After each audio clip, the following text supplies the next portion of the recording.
Hello again, friends. We will definitely keep it short this evening, but this is just a quick alert to everybody out there that when we said that we are dealing with a criminal organization, as we say on the back of the book, you know, the famous black book, when we said we are dealing with a criminal organization, it wasn't an exaggeration, it wasn't an overstatement, and this was proved today when we received an email alert from an individual, one Pat Tracy. Please, if anyone has a photograph of this man, he's a registrar, a senior registrar up in the High Court. If you have a photograph of him, please send it in to us because his name has to go up in lights. He is conspiring with Judge Michael McGrath to advance yet another criminal fraud, not only up on the courts themselves, but on all the rest of us, on the Irish public. Now, apparently, Michael McGrath, the judge, read out another judgment up in the High Court today. And this judgment basically completely ignores the fact that he has committed a whole series of frauds to reach this point. And now he has issued an order, number one, that the Belmullet court case, where they're trying to come after me on fraudulent charges, which has been suspended or stayed for the last 2.5 years on allegations of a proven conspiracy to pervert justice, which McGrath himself acknowledged by signing an order to stop it. Now, if you recall, guys, on May the 18th, he read out a judgment, or so we were told by the Irish Times reporter, Mary Carolan. Justice McGrath read out a judgment in the High Court. Yeah, but how could he do that without telling me, the applicant, that it was actually happening? Well, the answer to that, guys, is he can't do that. Not lawfully. But this is what we're up against. So he tells the Irish Times this judgment is being read into the record. They claim to have been in the court when it happened. We know because we have a recording telling us that McGrath wasn't even in Dublin City that day. Okay? So why all the lies? This is what we're up against, folks. So that was on May the 18th. We objected to the Irish Times. We objected to the Western People, who's owned by the Irish Times. We said to them, your article is incorrect, it's inaccurate, and it doesn't present an objective, truthful version of the facts. We don't care, Mr. Manning. Our reporter said it happened. And I said, well, I'm telling you it didn't, and I'm the applicant. Doesn't matter, it got published. So for the last 4 weeks, I've been pressing the court service in particular to send me a copy of that judgment text. Why? Because without it, I can't lodge appeals in the Court of Appeal or the Supreme Court.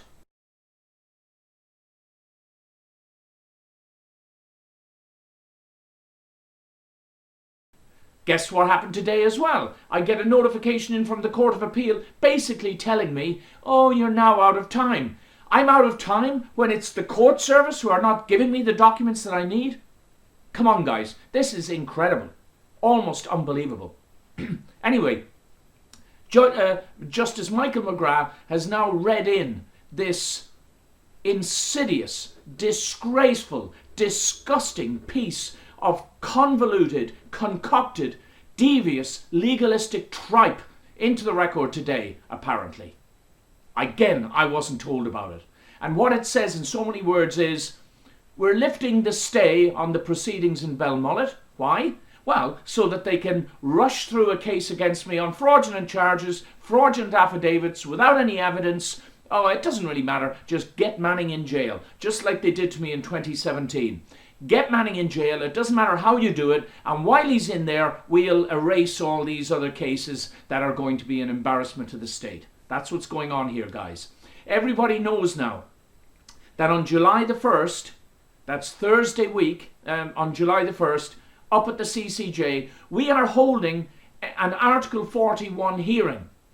And the hearing is me versus Justice Michael McGrath. He has been summoned to that hearing at the CCJ. We have informed the authorities that if they don't give us a court, we will appropriate it. Okay? Because that is our lawful right as the people. Don't forget, guys, these people are supposed to be working for us. Anyway, back to that judgment.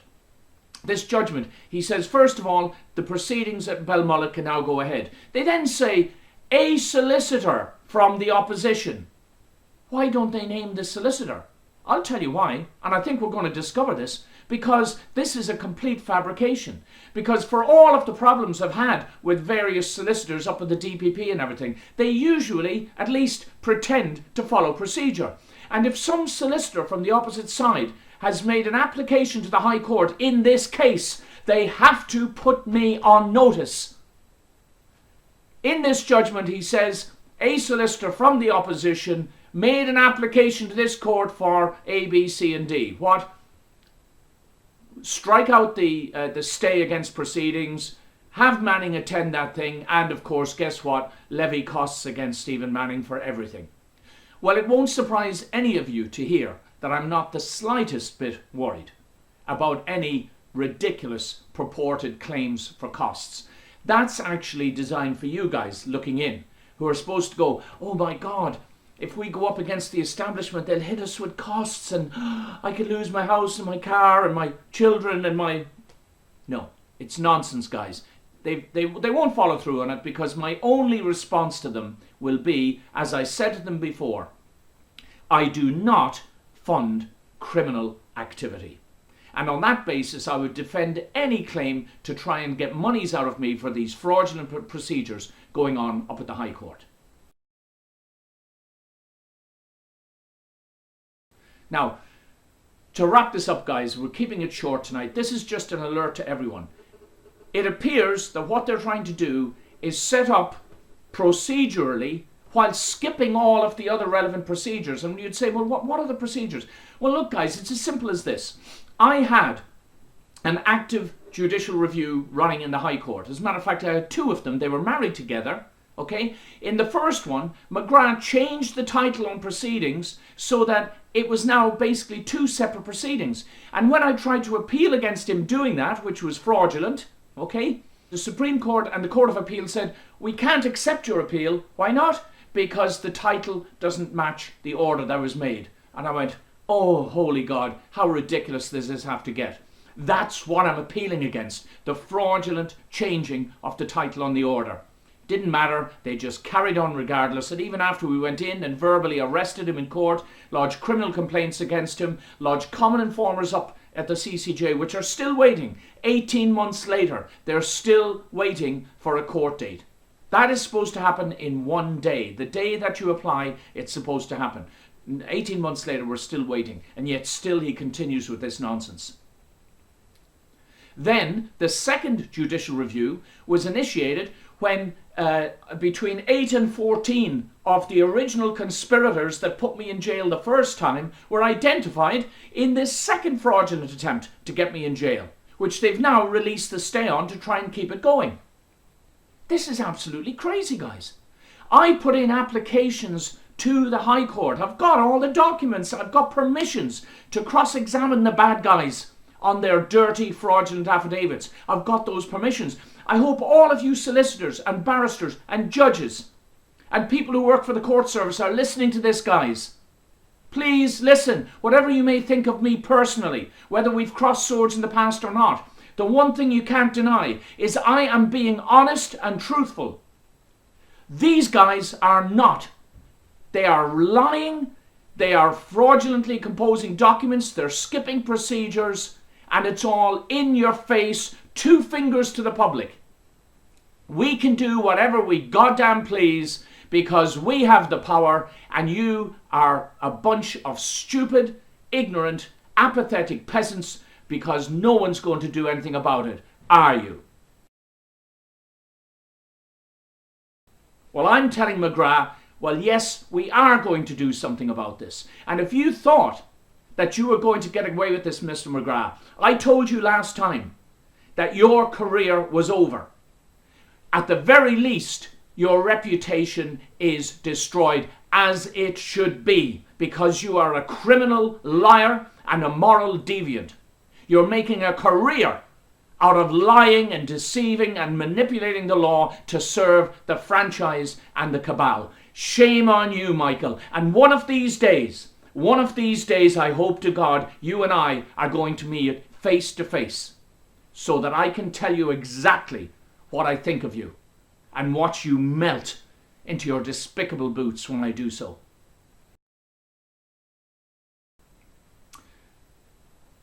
The main thing that everybody has to understand here, guys, we have to get this message out. We are up against a criminal cabal, not just these dirtbag judges up in the courts, but the politicians that protect them. Don't forget, we've been putting in applications to the Minister for Justice, to the justice committees up in the houses of the Oireachtas. We're being stonewalled everywhere. We've put in registered post letters to the Garda Commissioner telling him about a murder that happened here in Ireland some years back and an associated conspiracy to murder that happened just last year in the UK. They're interconnected. We've told them we've got the evidence. Nobody wants to come and talk to us. Why? Because agents of the state are implicated. I told them when I ran for the election, not just in 2016 but also in 2020, simply to put a spotlight on the corruption and the shocking levels of malfeasance and misfeasance going on up there.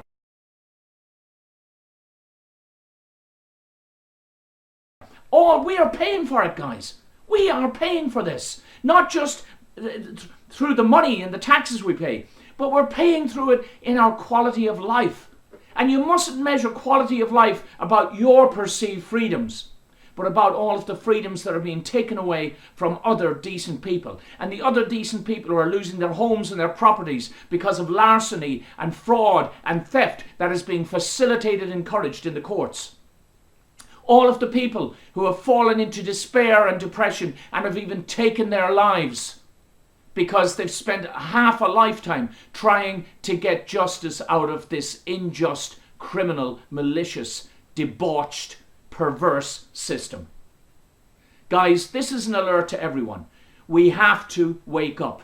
If they can take people like me and put me in jail for simply telling the truth and for being a little bit irritating by getting in their faces and producing books like this to show the people what's really going on. This is all about education, guys. True education. Forget the schools and the universities now. I'm talking about black and white moral education. I'm talking about each of us understanding when we look into the eyes of somebody who purports to work for the state or claims to be our political representative or claims to have a position where they have the right or the authority to sit in judgment of us. We have to be able to look at them right in the eyes and to judge whether or not I'm dealing with somebody who is good or someone who is fundamentally evil. And the first way you spot the wickedness and the evil in someone is through deception. Are they liars? If they lie, watch out.